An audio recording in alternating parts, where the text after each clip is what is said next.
time to head to the voicemail of Truth and Reason after that Browns victory over the Bears yesterday. Hi, Dave. This is Ron Byer. Dave, Sunday, Cleveland, and all of the NFL fan base got a huge sight into what this Cleveland Browns team is capable of accomplishing this year. Starting, in my opinion, with 4 quarters of the best played defensive performance ever by a Cleveland Browns defense, with Myles Garrett engineering a defensive line that was dominant in all aspects, which made the linebackers and defensive backs play up and very aggressive with great tackling. With the defense playing so good, this gave the coaching staff time to figure out the correct offensive game plan of going through Kareem Hunt to get the offense rolling. Kareem's heart, passion, desire in running and catching the football is contagious, and it showed on the field. The specialty team also came to play and did excellent. A total team effort showing what this team is capable of accomplishing during the regular season, playoffs, and Super Bowl.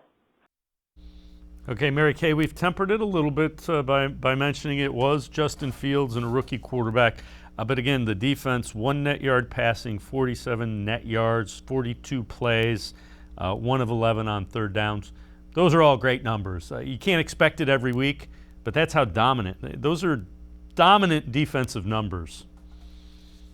Yeah, they are. They absolutely are. And it's just what this defense needed. I mean, this defense was in a situation where it was taking a lot of heat. They overhauled the defense. They have, 8, 9 new starters, depending on what they open in.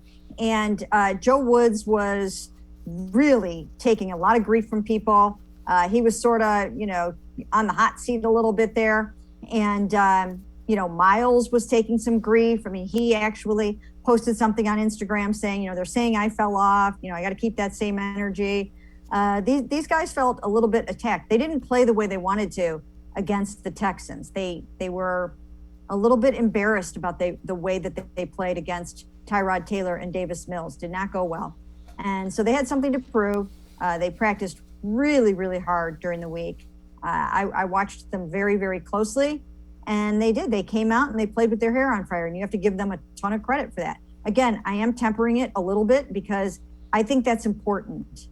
I think sometimes we do forget to look at, who the Browns played that particular week and why things happened the way that they did. The only way that you're going to really get better and address certain things is if you're really honest about what's happening with the team. And that's why I sometimes point things out that aren't always 100% positive, but that's okay. Because if you have such high expectations for yourself, you want to be able to say, okay, that was great, but now you've got to do it against, Justin Herbert, and you got to do it against Kyler Murray, and you got to do it against Kirk Cousins. And offensively, it's okay to say, yeah, that was a really great offensive performance, but you can't let Baker Mayfield get sacked 5 times. It's good to make sure that you're really taking a look at all of the things that are happening on the team.